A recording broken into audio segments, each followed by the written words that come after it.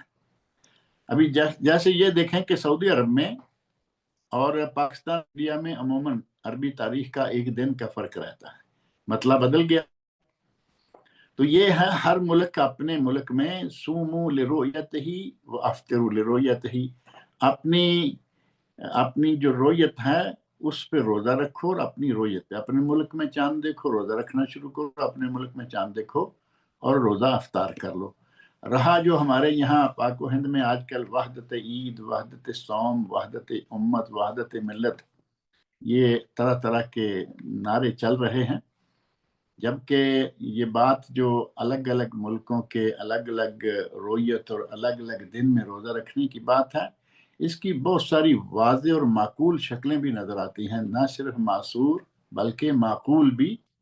کہ ساری دنیا میں ایک ہی دن میں روزہ شروع کرنا اور ساری دنیا میں ایک ہی دن عید کرنا یہ ناممکن ہے۔ کہیں دن ہوگا اور کہیں رات ہوگی، کیسے ہوگا؟ جہاں رات ہے وہ عید کر رہے ہیں رات کو، جو دن والے ہیں وہ روزہ رکھ رہے ہیں رات کو۔ جہاں ایک ہی وقت میں اگر وہ ہوگا کہ یہ تاریخ ایک ہی ہے ہماری، تو کچھ علاقے ہوں گے کہ اس تاریخ کو اس وقت وہاں رات ہے، روزہ رکھ سکیں گے نہیں۔ کچھ ملک ایسے ہیں کہ وہاں دن ہے، وہ روزہ رکھیں گے۔ یہی معاملہ عید کا ہوگا۔ بہرحال یہ ایک اہل علم کے مابین مسئلہ چل رہا ہے، اور معروف ہے کہ اپنے اپنے ملک کی رویت کے حساب سے روزہ رکھیں۔ اور کبھی ایک چیز جو ہمارے تو خیر ہمارے لیے ضروری نہیں، اگر ایک آدمی اہل ایمان میں سے نیک آدمی چاند کو دیکھ لے اور اس کی گواہی کا اعتبار کر لیا جائے تو روزہ رکھنے کے لیے ایک آدمی کی گواہی کافی ہے۔ اور عید چونکہ خوشی کا موقع ہوتا ہے، اس کے لیے 2 آدمی کی گواہی قرار دیا گیا کہ 2 آدمی گواہی دیں تب عید کریں۔ اور کبھی کبھی ایک نادر صورت یہ پیدا ہو جاتی ہے کہ ایک آدمی نے چاند تو دیکھ لیا، نظر تیز تھی، چاند دیکھ لیا، لیکن اس کی شہادت قبول نہیں کی گئی کسی بھی وجہ سے۔ قاضی شرعی نے شہادت قبول نہیں کی، رویت ہلال کمیٹی والوں نے شہادت قبول نہیں کی، گورنمنٹ نے شہادت قبول نہیں کی، اعلان نہیں کیا، اب اس شخص کو اجازت نہیں ہے کہ وہ روزہ رکھ لے، حالانکہ وہ اپنی آنکھوں سے چاند دیکھ چکا ہے، لیکن وہ روزہ نہیں رکھ سکتا۔ اور اس کی وجہ کیا ہے؟ کیونکہ نبی اکرم صلی اللہ علیہ وسلم نے فرمایا کہ روزہ اس دن جس دن تم سب روزہ رکھو، اور افطار یعنی عید اس دن جس دن تم سب لوگ افطار کرو، اور قربانی اس دن جس دن، یعنی اپنے ملک کو دیکھ کے آپ نے ان کے ساتھ رہنا ہے۔ یہ نہیں کہ ایک آدمی نے چاند دیکھ لیا تو وہ روزہ رکھنا شروع کر دے، اور ایک آدمی نے چاند کیا تو وہ دیکھا تو وہ اسی دن عید کر لے، بلکہ ابو داؤد، ترمذی، ابن ماجہ، سنن کبری، بہقی اور دارقطنی کی حدیث ہے جس میں ہے الصوم یوم تصومون والفطر یوم تفطرون والاضحی یوم تضحون، کہ روزہ اس دن جس دن سارے رکھیں، اور عید اس دن جس دن سارے عید کریں، اور قربانی اس دن جس دن سارے قربانی کریں۔ اب روزہ اور عید کے 2 کاموں کے ساتھ ساتھ قربانی کا بھی آ گیا کہ وہ چاند جو ہے وہ بھی اگر کوئی دیکھ لیتا ہے اکیلا تو وہ اپنی ڈائری، اپنا کیلنڈر رائج نہیں کر سکتا، بلکہ اس کے لیے ضروری ہے کہ مسلمانوں کا ساتھ دے۔ اور جب ہم چاند دیکھ لیتے ہیں تو پھر ظاہر ہے کہ روزہ رکھنے سے پہلے تراویح کی باری آ جاتی ہے، اور تراویح کا مسئلہ بڑا مشہور معروف ہے ہمارے یہاں، اور بہت سخت اختلاف بنا ہوا ہے۔ 46 رکعتوں تک، 8 سے لے کے 46 رکعتوں تک ائمہ، علماء، محدثین، مفسرین، ان کے بہت سارے اقوال ملتے ہیں۔ ان میں سے صرف جو ہمارے یہاں ضروری ہیں وہ ہیں 2 قول، 8 والا اور 11 والا، 11 والا اور 20 والا، 8 تو تراویح اور 3 وتر شامل کر کے 11، یا پھر 20 تراویح اور 3 وتر 23۔ اور اس کا جو حل ہے کہ کتنی ہونی چاہیے، یا مستحب کتنی ہیں، مسنون کتنی ہیں. جب مسنون عدد مسنون کی باری آئے نا تو یہاں آ کے ہمیں دیکھنا ہوگا کہ ہمارے ائمہ، ہمارے علماء، ہماری جماعت کیا کہہ رہی ہے. اور مسنون نبی اکرم صلی اللہ علیہ وسلم کا عمل مبارک، نبی اکرم صلی اللہ علیہ وسلم نے کتنی تراویح پڑھی یا پڑھائی. جو نبی صلی اللہ علیہ وسلم نے پڑھی یا پڑھائی ہے وہ ہوگی مسنون. اور اس کے بارے میں بہترین گواہی ہے ام المومنین حضرت عائشہ رضی اللہ عنہا کی، جو کہ صحیح بخاری میں ہے، دیگر جگہوں میں بھی نہیں، صحیح بخاری میں. ان سے پوچھا گیا کہ نبی اکرم صلی اللہ علیہ وسلم کی رات کی نماز کتنی تھی، تو انہوں نے فرمایا ما کان یزید فی رمضان ولا فی غیرہ علی 11 رکعہ. نبی اکرم صلی اللہ علیہ وسلم نہ رمضان میں اور نہ غیر رمضان میں کبھی بھی 11 رکعتوں سے زیادہ نہیں پڑھتے تھے. تو اس کا مطلب یہ ہوا کہ مسنون عدد جو ہے وہ 11 ہے. اب زیادہ کوئی پڑھنا چاہتا ہے نفل سمجھ کر رات کو، پھر جتنی چاہے رکعتیں پڑھتا رہے، 11 تراویح پڑھ کے فارغ ہو جائے اور کچھ کھائے پیے، چائے پانی کرے، اور اس کے بعد پھر نفل پڑھنا شروع کر دے. اس کی تو گنجائش ہے، اس سے تو منع بھی کوئی نہیں کرتا. لیکن تراویح کو آپ 11 سے آگے لے جائیں گے تو اس کا پتہ نہیں چلتا. روزے کی نیت کرنے کے لیے ہمارے یہاں پاک و ہند میں پاک نماز کی کاپیوں میں اور عموماً بتایا جاتا ہے وَبِصَوْمِ غَدٍ نَوَيْتُ مِنْ شَهْرِ رمضان، جبکہ یہ کسی حدیث میں نہیں ہے. خلفائے راشدین، صحابہ کرام، ائمہ اربعہ، کسی سے بھی یہ ثابت نہیں ہے. پتہ نہیں یہ کس نے بنا کے ڈال دی ہے. جبکہ روزے کے لیے دل سے نیت کر لینا یہی کافی ہے، اور نیت کا مقام بھی دل ہی ہے. عام تو عام ہمارے برصغیر پاک و ہند کی جو زیادہ اکثریت حضرت امام ابو حنیفہ رحمہ اللہ کے ماننے والے ہیں، ان کی اپنی کتابوں میں یہ بات لکھی ہوئی ہے کہ دل کی نیت کافی ہے.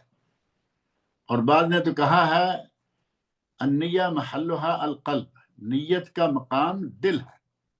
اب جب نیت کا مقام دل ہے تو پھر اس کو زبان سے وَبِصَوْمِ غَدٍ نَوَيْتُ کہنا.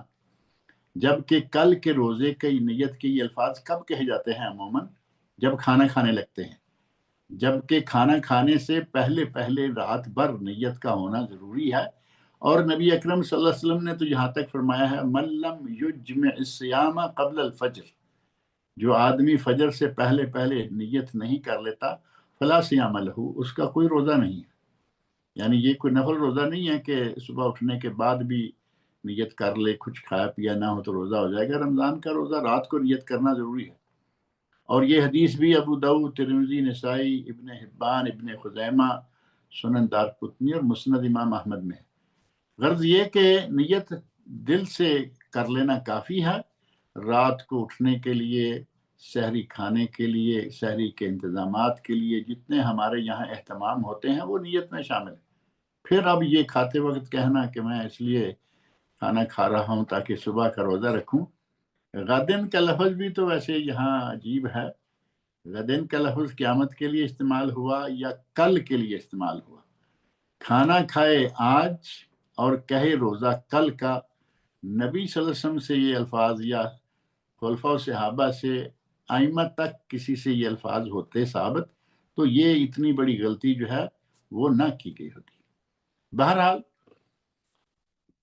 دل سے نیت کریں. اور سحری کھانا سنت ہے، سحری کھانی چاہیے. سحری کی بہت ساری برکات ہیں.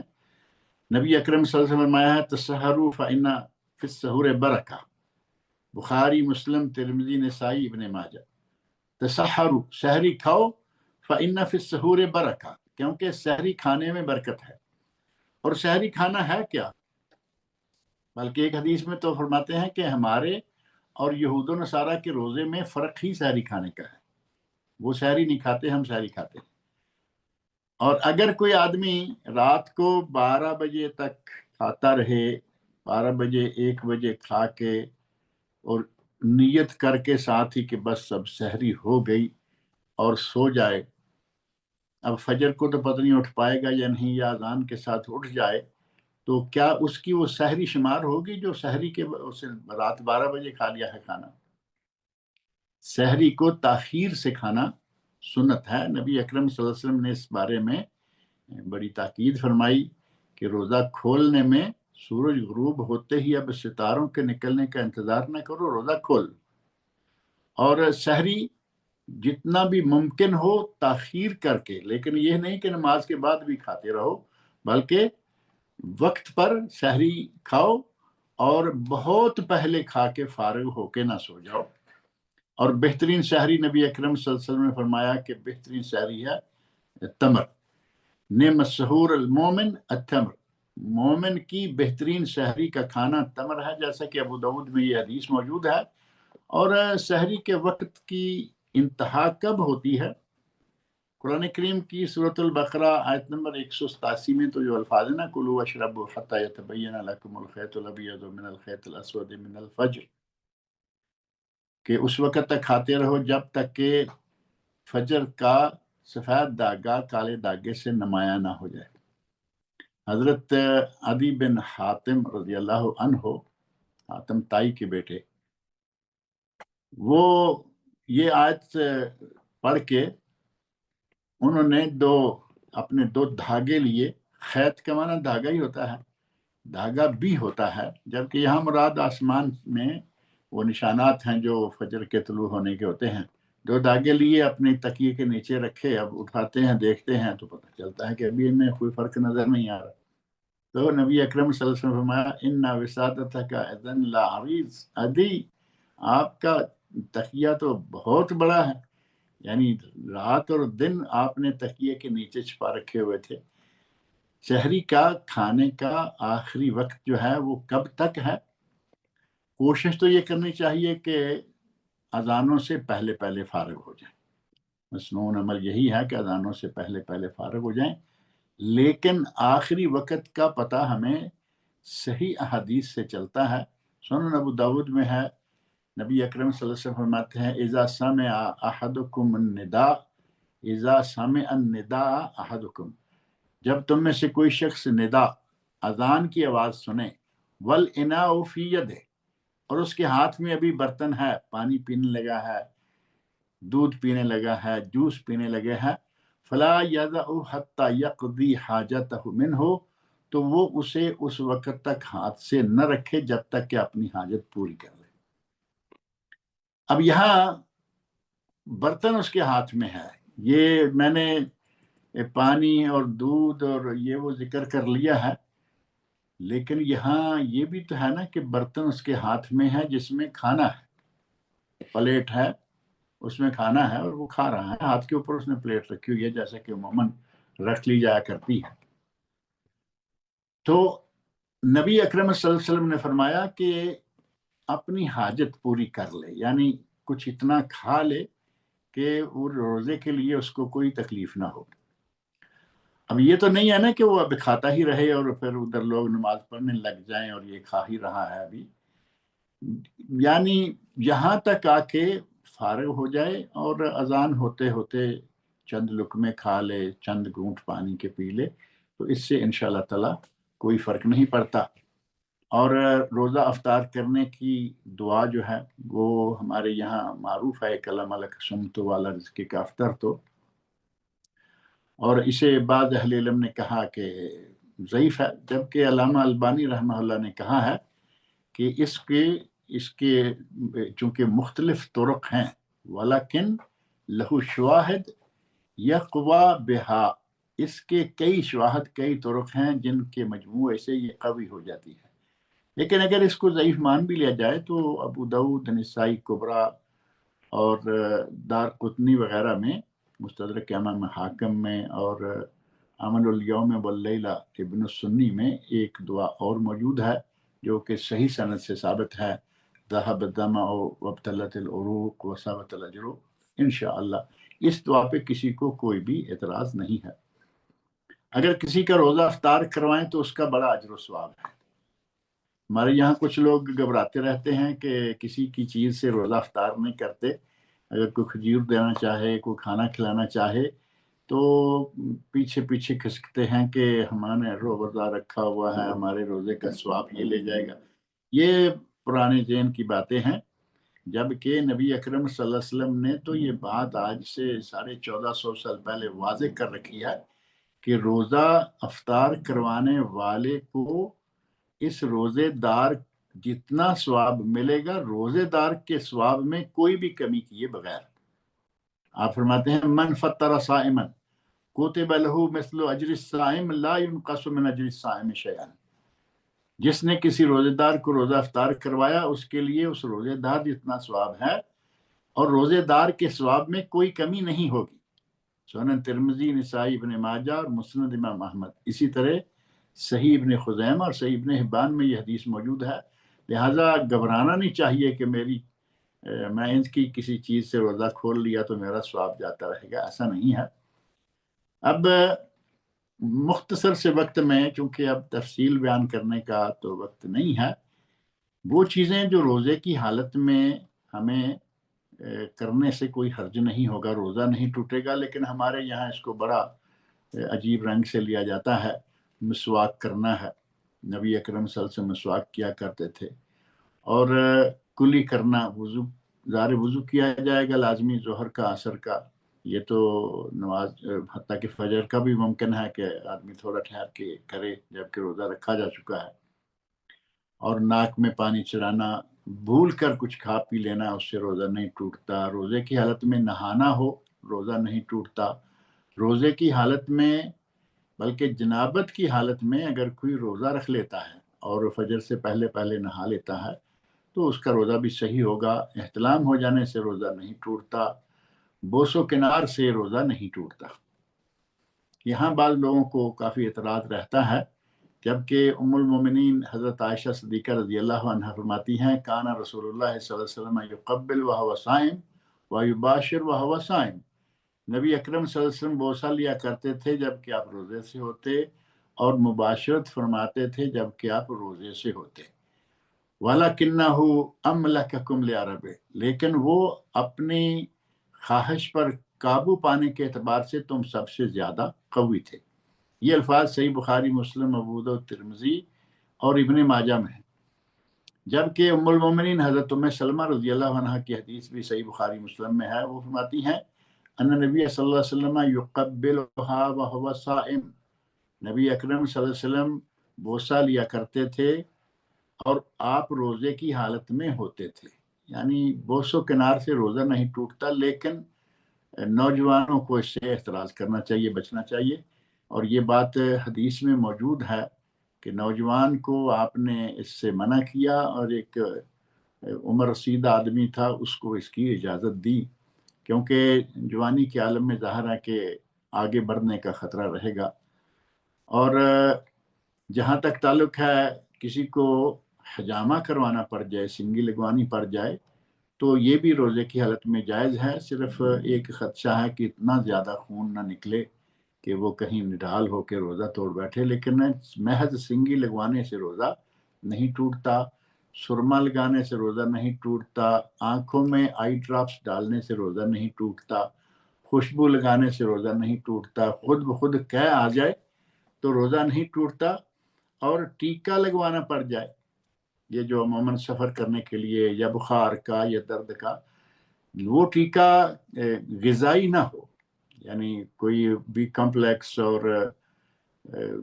گلوکوز اور یہ وہ ٹیکا طاقت کا ٹیکا نہ ہو.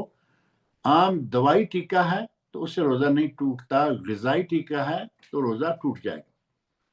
اور جن چیزوں سے یقیناً روزہ ٹوٹ جاتا ہے ان میں سے جان بوجھ کے کھا پی لینا، جمع ہم بستری کر لینا،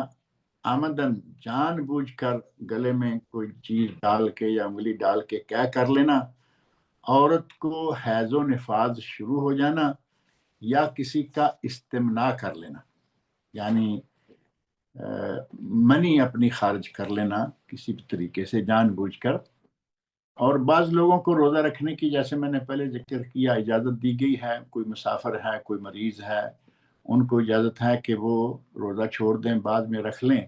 اسی طرح حاملہ اور مرضعہ، جو پریگننٹ عورت ہے وہ، اور جو بچے کو دودھ پلا رہی ہے وہ،